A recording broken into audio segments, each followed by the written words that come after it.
This is where Luke and I caught dozens and dozens of fish. It's beautiful in here. I don't know if you can see that real well. Caught a few in there, some down there, and some really good spots down there. There's pools all over the place.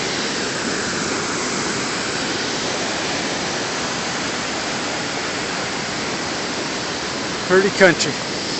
And there he is. Well, maybe not dozens, but 4. Okay, we caught 4.